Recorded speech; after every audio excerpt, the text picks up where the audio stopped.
We have many friends and supporters of the Joshua Fund and listeners to the podcast who are very worried that drug traffickers, human traffickers, organized crime syndicates, and terrorists are penetrating into the United States. And how bad could it get? Well, let's pray it never gets as bad as the scenario in the Libyan diversion.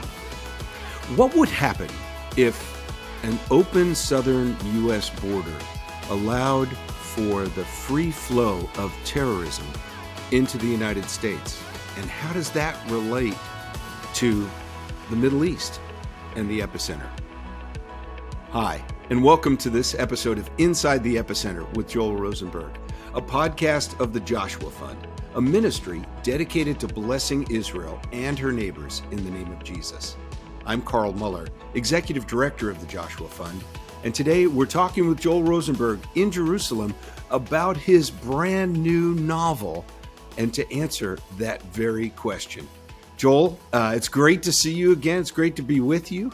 Joel, your new novel, The Libyan Diversion, of course, has a Middle Eastern title and Middle Eastern theme, but it doesn't just deal with what's going on in the Middle East, does it? It actually takes a global view of what's happening. It does. Great to see you, Carl. And I'm so glad that you're there at National Religious Broadcasters Convention in Orlando. I'm a little jealous. I would have loved to have been there myself, but it's great to see you and the Joshua Fund team and the podcasting team, the Inside the Epicenter team, on the ground there talking to people. And I'm glad to be able to talk to you. The new novel is a continuation of the Marcus Reicher series, a former Secret Service agent, a former Marine who now is working for the Central Intelligence Agency. He's hunting down the worst, most dangerous terrorist in the world, a man whose nom de guerre or his war name, his moniker is Abu Nakba, which in Arabic means the father of catastrophe, right? Palestinians and many other Arabs around the world consider the day that Israel was reborn on May 14th, 1948, Nakba Day, meaning a catastrophic day in the annals of Palestinian and Arab history. So this main character, Abu Nakba, has been a character throughout a number of these novels, and he has a Libyan father, thus the title, The Libyan Diversion, but he has a Palestinian mother from Gaza, and thus he really identifies with the more radicalized Palestinian cause. Why is this connected to the United States? In this novel, it does feel very much like it's ripped from the headlines. All the interviews that I've been doing with Shannon Bream from Fox News Sunday, with CBN, with so many other dozens and dozens of interviews all across the United States, is because the Libyan diversion is about Abu Nakba trying to divert or trick our main character, Marcus Reicher, discredit him, get the president of the United States and the American people not to listen to the advice of Marcus Reicher, while simultaneously Abu Nakba is trying to send terrorists, radical Middle Eastern jihadist terrorists, infiltrating into the United States through that very porous, unsecured U.S.-Mexican border. Why? Not just to pull off some attack equivalent to 9/11. No. These guys are trying to bring in dirty nuclear bombs into the United States. Why? To bring off a nuclear 9/11, something far deadlier, far more catastrophic than 9/11 ever was, as bad as it was. And that's the premise. And that sort of connects my two worlds, right? I'm a dual U.S.-Israeli citizen. I live here.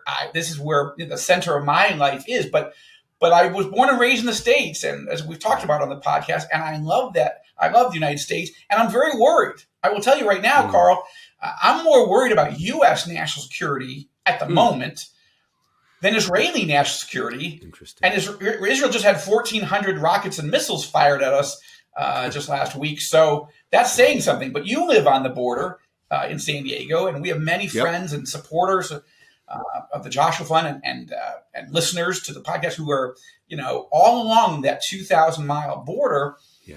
And they, like many Americans, are very worried that drug traffickers, human traffickers, organized crime syndicates, and terrorists are penetrating into the United States. And how bad could it get? Well, let's pray it never gets as bad as the Yeah. scenario in the Libyan diversion. Well, you've said this so many times, and I'm sure, I haven't had a chance to read it yet, but it came the day it was released to my house, and I'm super excited to get my hands around it because I'm traveling here with a small suitcase. Couldn't take this book. It's a great summer read. Joel's your books have always given me, ample sunburn as I've not been able to get in from the outside while I'm reading those books. But this book really takes. Well, make sure to take some extra SPF 50 or something with you when you read it. SPF 50 while you read one of Joel's. We should send that with a copy of every book. That would be awesome. But I really believe that when you live in Jerusalem now and you have a U.S. Citizenship as well, this dual citizenship has always given this international flavor to your books. This isn't just a book about the Middle East or something taking place in the Middle East. This is something that's a global catastrophe potentially, and I think that's a very interesting part of this unique book. Tell me a little bit more, if you will, about where you came to understand this kind of problem, and maybe even some of the specific things that you've seen in the Middle East that lead you to maybe the possibility of this book's premise. Yeah. Well, look, for my entire career as a novelist, I've been writing often about the intersection between the threats that we face in Israel. I mean, long before I became an Israeli citizen, and actually long before I started with Lynn, the Joshua Fund, I cared about Israel and I cared about the people of the broader Middle East. Even though I wasn't a citizen here and I didn't live here, I came to travel here. But the threats that we face here in the epicenter, I've never believed were going to be limited to the epicenter. One of the reasons I wrote The Last Jihad, my first novel, it feels like a million years ago, but I began writing it in January of 2001, was because I was afraid that the very type of radical Islamist terror strategy that has been used by suicide bombers, for example, to infiltrate into Israel, come across our borders and blow themselves up in Israeli restaurants and cafes, on school buses, in nightclubs, in hotels. That same mindset, kill myself in order to kill many, many others, in order for me to go to heaven and them to go to hell, that is a demonic mindset. And while it was something that was affecting Israel from its foundation, I really was worried that it was coming to the United States, that if the United States didn't get even more serious about defeating radical Islamism in the Middle East as a strong ally of Israel, but also to protect our Arab allies, it was coming home to America. And I was living in Washington, D.C. So I wrote this novel, yes, as entertainment, yes, to create a new career path for me, but also as a warning that the bad guys were coming, and this is how they might be coming, right? The Last Jihad starts with, the first page puts you inside the cockpit of a jet plane that's been hijacked by radical Islamist terrorists, and it's coming in on a kamikaze attack mission into an American city. Now, I wrote that at the beginning of it almost 9 months before September 11th, 2001. And I was finishing the book, the last few chapters, on the morning of 9/11 in Washington, D.C. So it wasn't that I was predicting it, Carl. You and I have talked about this in the past. I didn't think of myself as being prophetic or psychic, or I later got called by U.S. News and World Report a modern Nostradamus. I'm not. As you know, I don't always know my own future, much less anybody else's. But the question was, is there a logical extension, if you extrapolate forward what the radical Islamists want to do to Israel, and they consider Israel the little Satan in their eschatology, what's their main target? It's the United States. whom they consider the great Satan. So it didn't seem like rocket science to me. I didn't think I needed a Harvard PhD to extrapolate forward that at some point, radical Islamist suicide bombers were coming to the United States. The question was, how could they do something so spectacular that they would put themselves on the map forever? I thought of it as hijacking a plane. Unfortunately, that was terrifyingly close to what really happened. Yeah. Well, you've always said, and I agree, you just brought it out, that you don't do anything more than take seriously what evil people say and then connect the dots. I mean, and you do it through a biblical lens, no question. This isn't just some, pulled out of the air. Your framework has always been informed by both the Bible and the current events and statements of the most evil people on the planet. I think you share that conviction with great leaders like Winston Churchill, who said, we have to take what Hitler's doing seriously, or we're going to see cataclysm. And, unfortunately, the British people during World War II never did until it was already too late. And unfortunately, God almost too late, for the record. Almost too late. Yeah, I think close. God intervened and the United just States before. Did not got into that war. Right. Exactly. Right. And my if the U.S. point had not is, entered, London would have been lost.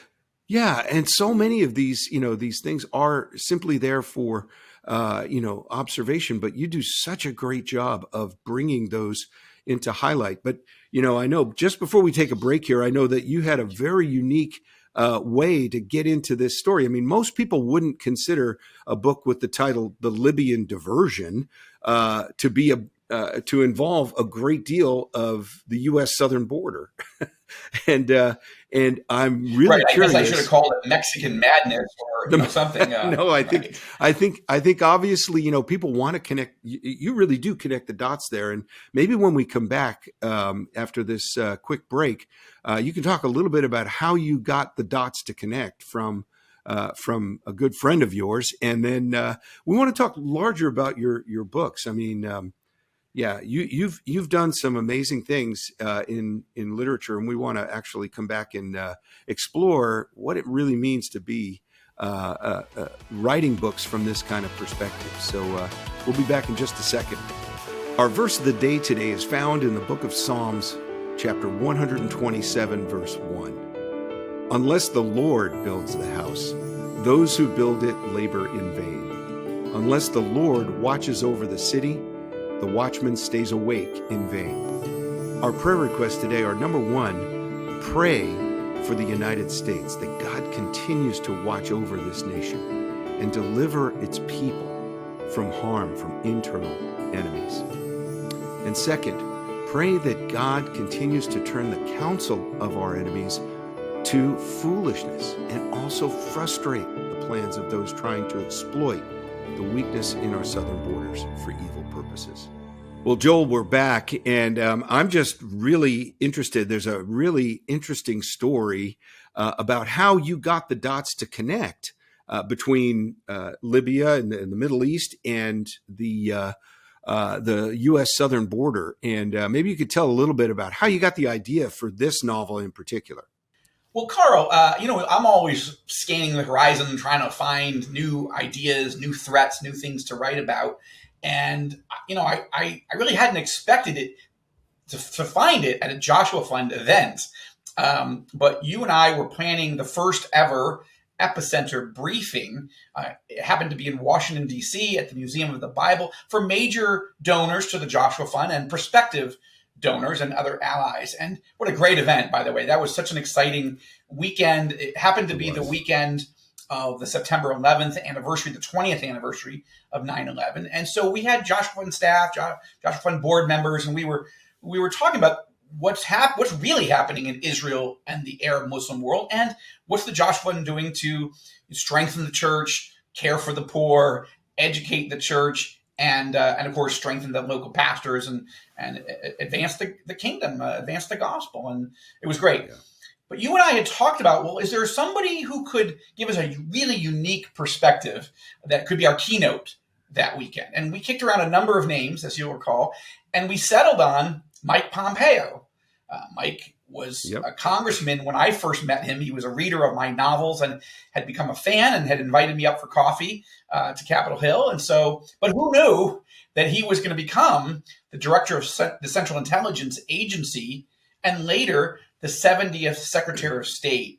So that turned out to be great. If I'd been a psychic or a clairvoyant or a modern Nostradamus, okay, I would have known that, but I didn't see that coming, and he didn't either.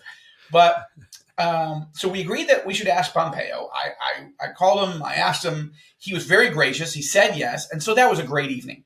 And I was also releasing my nonfiction book, Enemies and Allies, on the 20th anniversary of 9/11. And we, I interviewed Pompeo that evening about Iran and Hamas and Hezbollah, but also about Russia and China, North Korea, all the major big threats, right?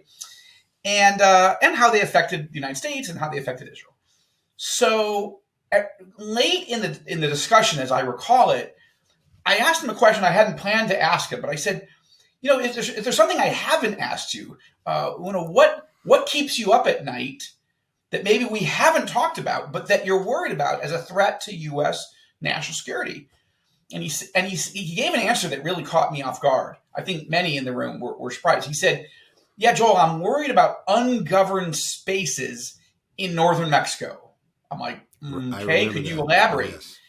And he said, well, basically I'm paraphrasing, but basically the Mexican government has effectively surrendered large swaths of the northern border along the U.S. border to drug cartels, to human traffickers, to organized crime syndicates, and other bad actors. And it's creating a real problem.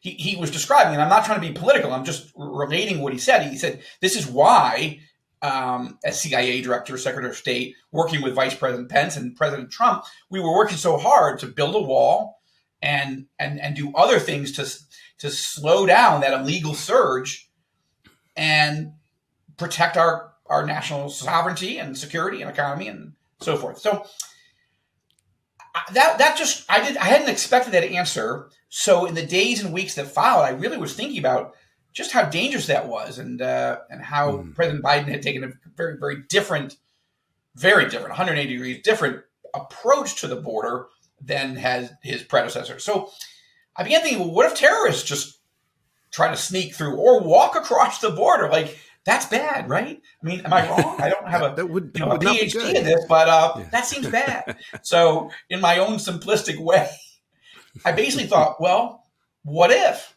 And that what if scenario, what if not only terrorists came in, but what if they tried to plan something worse than 9/11, like a nuclear 9/11?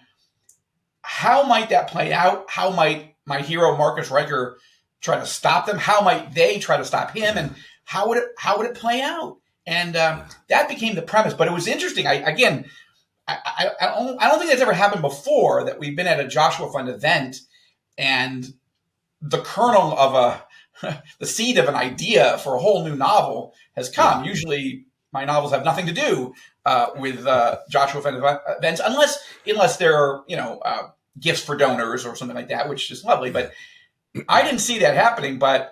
And so much, I actually, one last thing, I forgot to say this to Pompeo. I just kind of got into my writing groove. Right. And then I had Pompeo for 2 weeks, 2 shows on the Rosenberg Report on TBN a couple months ago. Mm-hmm. And I realized, I've never told him that he's the inspiration for this new novel. So I did tell him, and he tweeted out this past weekend his endorsement of the book. He was actually here in Israel also, and I gave him an advance copy. So yeah, you never know where your sources are going to come from, but coming from a former CIA director, that was a pretty solid source. It's huge. It's wonderful. Now you've had such great access to some other people in certainly people who've endorsed your books, people who've read your books, people who've mentioned Mike Pence and Mike Pompeo. Where else did you get some of the background material? Because a film major from Syracuse University doesn't come up with all of this stuff off their own. So how do you fill in that information? Yeah, well, it's research. I mean, one level of research is just Google. I don't know how authors did this before Google and Yahoo and all the other search engines, right? But now I can actually use Google Earth to go look at an actual hacienda, and I can measure how far that is to the Mexican border, and I can see, well, where would be the best place to dig a tunnel under the Rio Grande, and and I can and all those. You'd have to go to the library and do a lot of research in the old days, but now it's at the it's on your laptop. But the other element of this for me is, as an Israeli, where two of our sons have served in the army here, as you know, and you've got a son that's serving as well, and not the Israeli army, but the U.S. military. But Israel has figured out how one of the ways that you stop terrorists and drug runners and human traffickers with walls. Yeah. We built security walls. Sometimes they are just high-tech fences, but in most places they're 18-foot high cement walls with all kinds of extra cameras and electronic sensors. But the idea is, before 2002, we had what was called the Second Intifada, in which there was a big Palestinian violent uprising, and suicide bombers were just walking into Israel from the West Bank, from Gaza, and just walking into a cafe and blowing themselves to smithereens and killing or maiming everyone around them, and on the buses and all the things I mentioned before. That was so bad. It triggered a whole war. But in the end, then Prime Minister of Israel, Ariel Sharon, decided, look, there's literally no way to know if a person walking in from the West Bank or Gaza is coming for a job or to kill people. And right. We don't have enough people to guard every spot. So we're going to have to build walls. And so that began a massive and expensive building program to separate what was then called Israel proper from the West Bank. What we in Israel call Judea and Samaria, but the world generally calls the West Bank, with the Palestinians called the Palestinian Authority. The question was, how do you separate the two peoples? Yes, there's walls. Yes, there's doors. There are entry points where you can apply and come in for a job or for tourism with the right credentials, and you have to go through security like you're getting on a plane. Yeah. Then Sharon in 2005 decided to pull all Israeli troops and soldiers and settlers out of the Gaza Strip. Mm-hmm. And so then he built another wall between the Gaza Strip and Israel. So now you had two walls. Now, admittedly, the one with the West Bank didn't get completely finished. And that's a separate issue for a separate time. But the point is, the walls were there in the main population centers. And the number of terrorist attacks dropped by 92%. Wow. So this tells us that it works. Now, of course, over time, if there are holes or terror, or vandalism, or you just don't finish it, then you can have other problems. But I know this sounds political because President Trump and Vice President Pence and Mr. Pompeo and all made building the wall so central to what they were doing. But they built 450 miles, but there's a 2,000-mile border between the United States and Mexico. Right. So 450 was good, but it was barely even 25% of what had to get done. But President Biden has decided not to do that. And I think there's a lesson, actually, and I think it should be a bipartisan lesson. I mean, I don't know that any Republican or any Democrat or any independent wants to see terrorists coming into the United States, or human traffickers, or human slave runners, or drug runners. Yeah. And so it seems like, in theory, this should be a bipartisan effort, and that Biden can learn from Bibi. That the United States can learn from the lessons of Israel. Not that we did it perfectly, but we really did, by God's grace and a lot of hard work and money, stop. You can't just, we want people to visit. We want people to come on the Joshua Fund tour, later this year. It's not though you can't come to Israel. It's just that you can't walk in. You can't just walk in. You have to come in a process, and that's legal, and it's healthy, and it's safe. And otherwise, it's not like we just wanted to have a wall. From 1948 and 1967, we didn't have any walls. We didn't want walls. Nobody wanted a wall. Sure. But once people started coming in to blow us to smithereens, there was no choice, and it Yeah. worked. So Yeah. I think that's not, it shouldn't be a controversial point, but unfortunately it is. But I think that's Yeah. a great lesson that an Israeli can offer my American friends. That's an incredibly good insight. And, your novels also point out a number of the other issues that have been threatening, the global stability, but particularly in the Middle East, the Israel and all of those things. And maybe just before we look at some other aspects of your books, talk a little bit about how in this book it also points up the concerns that you see between the growing alliance between Russia, Iran, and Turkey, and some of these other bad players in the Middle East. Yeah, as I talked about in the nonfiction book, Enemies and Allies, this is a dark alliance that's emerging, and in all of my Marcus Riker books, this is the Libyan diversion is now the fifth of them. I've been sort of illustrating what I'm writing, what I'm warning about in nonfiction or on All Israel News or All Arab News or whatever, the Rosenberg report. So that's a real alliance that's really forming, and it's really dangerous and dark. But you can say that to a person, but the question is, do they hear you? Do they absorb it? Do they feel how dangerous that could be when a country, for example, like Turkey,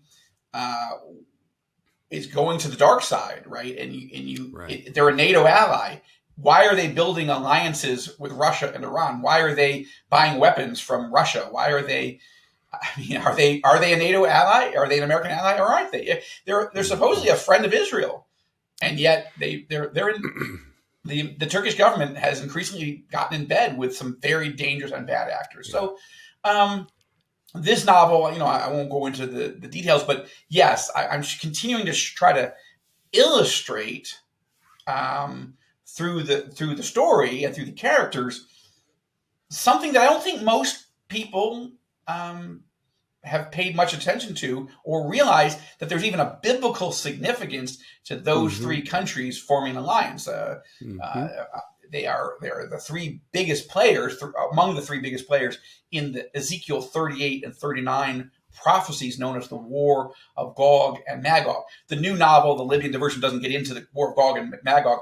It sort of separates that, thinking if you know that prophecy, then you're like, wow, this could be, the chess pieces on the board sort of being aligned. If you don't know it, then at least you're learning about the geopolitical threat, even if you don't connect it to Bible prophecy. Yeah. Well, Joel, I have to say, for most of our listeners who regularly listen to this podcast, we touch on these issues from time to time. And one of the really amazing aspects for me, and it's been part of my education on this, is just how many dots there are to connect. And when you start doing that, they do create a tapestry and a pattern that's amazing. And but I want to step back for a second. You could use another analogy, and there's the dots, but there's also the 5,000 piece puzzle. You just fill it out on the table. But what if you didn't have the box cover? Right. And you're just thinking, there is something here, but I don't know what it is.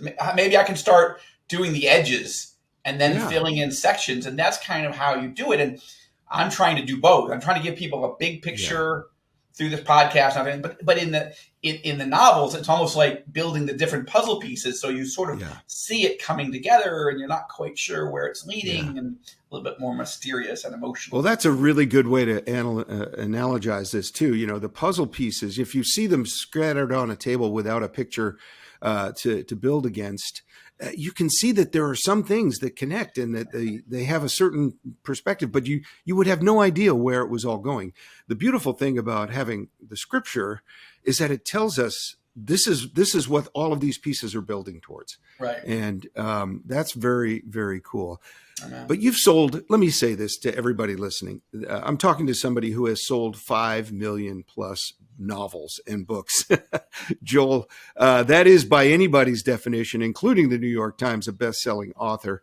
And you've always woven a certain element that isn't always found in some of the best-selling books, but you've had Christian characters in your books living out their lives, sometimes very crazy, risky, thrilling situations as Christians. How do you approach that question? And, sort of the bigger question, how does a Christian live for Christ when working in some of these real life situations, maybe even sensitive situations? Yeah, good questions. I'll try to give you very brief answers because those could be whole podcasts unto themselves, I'm guessing. Look, it's a challenge to write a New York Times best-selling political thriller that's up against, competing with all the best-selling political thrillers of the age, right? I mean, there are some great novelists out there, Brad Thor and Don Bentley and Vince Flynn has passed away, but Kyle Mills, others have taken on his series. Daniel Silva, there's Mark Greaney. I mean, I could go on, but these guys are really good, and some of them are selling much more than me. And my challenge is, how do I tell the story that I want to tell, but how do I do it when I have other constraints on me than everybody else, which is I just am not comfortable before the Lord of writing a novel with filled with profanity. Tom Clancy in his day, man, I loved his novels, except it was there was a lot of really hard language that I was not comfortable with. And it got worse over time because as Clancy got more successful, nobody really wanted to edit him. Yeah. He had too much economic power, and people just thought, let's just copy edit it, make sure it's spelled correctly, and then publish it, like whatever. Yeah. And then there were a lot of graphic sexuality in a lot of these novels that I'm not going to do in my novels. So, and then my main character, Marcus Riker. Okay, he's a CIA operative. He's a former Marine. He's a former Secret Service agent. The man knows how to kill people if he has to, but he's not an assassin. Okay, he's not Jason Bourne. Mm-hmm. He's not James Bond with a 007 license to kill. He's not Vince Flynn's iconic character, Mitch Rapp. He can kill, but Marcus's character is by training and by personality is that he's a protector. Mm-hmm. His desire is to protect his country, its leaders, its values, its freedoms, not specifically to hunt people, except for in this case Abu Nakba, because the best defense is a good offense, right? And so there was a point at which you got to go after this guy and take this player off the board, right? Yeah. But that is another challenge that I have, because Marcus is a believer, but he's the Secret Service agent. He's a CIA operative. He's not a big talker. He's not preaching the gospel, right? He's not Billy Graham so how do I work that in that you see him living his faith, and that when he talks about it, he does it the way that character would, not just fill his mouth with a bunch of gospel sayings or Bible verses. No. And then the other thing is, he's not someone who's morally comfortable with torture, which is an element that comes up in the Libyan diversion. The CIA, I won't say much, but the CIA director is basically chastising Marcus in a National Security Council briefing right before the president, in front of the president, because Marcus isn't being tough enough on the prisoners at Gitmo. And Marcus is not comfortable with doing this. One issue is the law, but the other issue is he is a believer. He has a moral code that not every other character in the other books have. Yeah. All of that, I could say, I could be frustrated by that. I could be like, wow, I wish, but I don't wish I could fill this book up with graphic sexuality or profanity or whatever. So I have to use those constraints as complicators to the actual character, make his life harder, because sure, if he just would, torture a detainee, maybe he'd get the information, but maybe he wouldn't. Maybe the detainee would just tell him whatever it took to stop the torture, and none of it would be true. So anyway, those are other elements that I have to work with, and it's not what every thriller writer or thriller reader is expecting or even wants. So those are some headwinds I have to face. I think it's a tremendous a positive aspect for your books. And I've had so many, we at the Joshua Fund, we get a lot of the mail and interest in your books and asking questions, and people make comments about just how exciting it is to read these books. At the same time, they know they're not going to turn a page and all of a sudden go, oh, I'm reading something that I really, I don't want to expose myself to, or Except however, violence. The books are very violent. Let's be honest. Well, they can be, sure, but I this, we have so many women who love to read your books. I just want people to know that it's perfectly fine for a woman, a mom, a wife, to read a copy of The Libyan Diversion on the beach this summer. I think more of my readers are women than men. If I judge by all the 20 years of book tours, there are a lot more women coming, right. and I know that's not because of me, right? Having a face for radio, but so it's not like I'm some matinee idol or something. So now they're often saying I'm buying it for my father, but they love it themselves, and so my wife is a check on that because she's so we have a joke. I have never said this actually publicly, but I'll say it to you, Carl. From the first novel, maybe the second. I had a scene, maybe the second novel, I had a scene where a sniper takes out somebody, and I described it as his head exploded like a pumpkin. And and Lynn was just repulsed by that image. And I said, well, that's kind of what happens. Because, but you don't have to say that. Exploded like a pumpkin. I said, well, have you ever seen a pumpkin just... Anyway, so I put that in every manuscript for the last... I don't know, 20 years. And it's an Easter egg. She always finds it. It's like a hidden Mickey, or I don't know. It's like this hidden thing that she always has to hunt. Where's the exploding pumpkin head? And she always yanks it. And so anyway, Joel, that's there beautiful. are ways we try to make it so it's still digestible, even with the violence. Well, and that's the thing I was going to come back to, because all the guys that I know that read your books, and in my case, certainly, I'm just as wrapped up in the book. I mean, who really, at the end of the day, if you're looking for a thriller, wants to, have some gratuitous sex scene or something like that, when the motivations and the excitement comes from, the character's conviction about, what needs to happen and the action that's taken. I mean, that's why you read a thriller. I don't know about other novel seekers and other novel genres, but that's what's fun reading your books. Right, I'm not writing Harlequin romances. Or right, something. Exactly. But it's also interesting dealing with the faith element, because that's another element that is not found in all the major thrillers. So how do I, as a follower of Jesus from a Jewish background, weave in faith but still hold the person who totally disagrees with me, or actually is opposed to that? And I'll just give you one example. I know we got to wrap soon, but King Abdullah of Jordan, why has he read at least 3 of my thrillers when he's a direct descendant of the Prophet Muhammad, the founder of Islam? Like, how have I held his attention if my theology is very different from his theology? And that is, that's my job. My job is to capture your attention with the cover.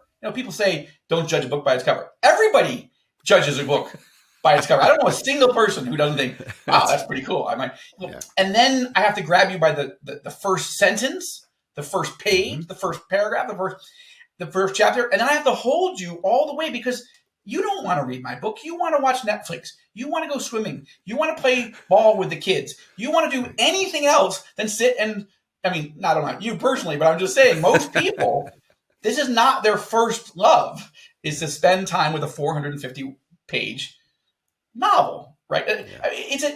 It's a crazy job, right, Carl? The idea is, my job is to get you to spend $28 and 3 or 4 days of your life reading something that's completely not true.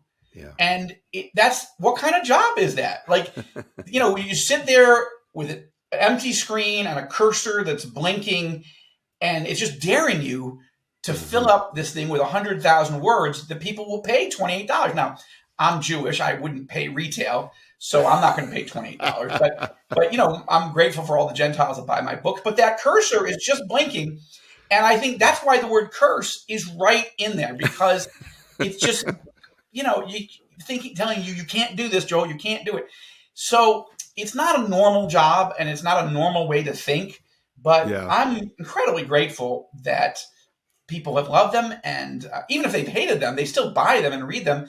And I Yeah. love that the Joshua Fund and many ministries have thought, well, these are actually interesting gifts to give to people. And, if I speak and whatever, as a way of saying, if you want to understand the world that we're operating in, these are usually ministries that deal with the Middle East or other ministries, Russia or whatever.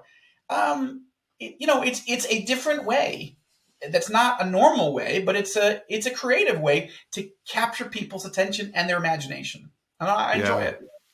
Well, we enjoy it. That's the wonderful thing in talking to you about these things. And you may enjoy the writing, or you may enjoy the outcome of having a book and the satisfaction of seeing a story completed and all of that. But it's those of us who get the benefit of sitting at the beach or poolside, or around a fire and with our feet up and a nice steaming cup of coffee.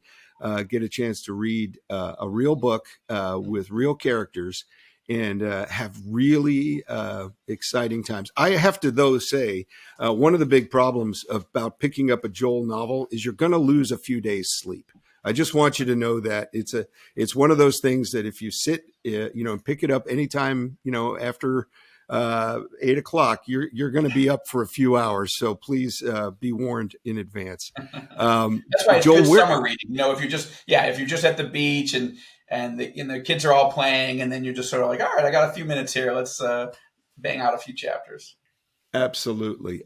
Joel, is this book available on audio, or is it available on, Kindle? Yes, I'm all formats. Do I even say that? Yeah, it's released in hardcover, but it's also in ebook. So yeah, the Amazon version of that is Kindle. The Barnes and Noble version is the Nook, and there are others. Absolutely, and some people are really enjoying it that way. And those are actually cheaper than the hardcover, right? I think that's like $16, $17 versus 28. And then the audio version, just get it on your phone. A lot of guys, not only, but a lot of guys I meet say, I don't have time to read your books or others that I love, but I download it on my phone. And when I'm driving to work, or I'm on the bus, or I'm just telling my wife, yes, I will go pick up milk, no problem. 10 minutes there, 10 minutes back, put your earbuds in, or going for a run, or a workout. It's a great way to get through a book that you think, I would love that, but I just have absolutely no time in my schedule. I get through a lot of books that way, and I actually love the audio format. I use Audible, which is an Amazon product, but there are others as well. Who narrates the books, Joel? There's a great guy on the most recent ones named George Guidel, and he's fantastic. And I've never met him, but I first heard him when I was listening to thrillers by other friends of mine that are really great best-selling thriller writers. And I thought, wow, I like that guy. I wonder if he's available. And he read the book and loved it, and one of the Marcus Raker books. And so I just think he's done, 3 or 4 of them so far. And he's fantastic. Well, to all of our listeners, we're going to wrap up now. But, Joel, I just want to say to all our listeners, you can join the likes of, world leaders and others that have really benefited from listening to Joel's books and to reading them. Urge you today to get a copy of it.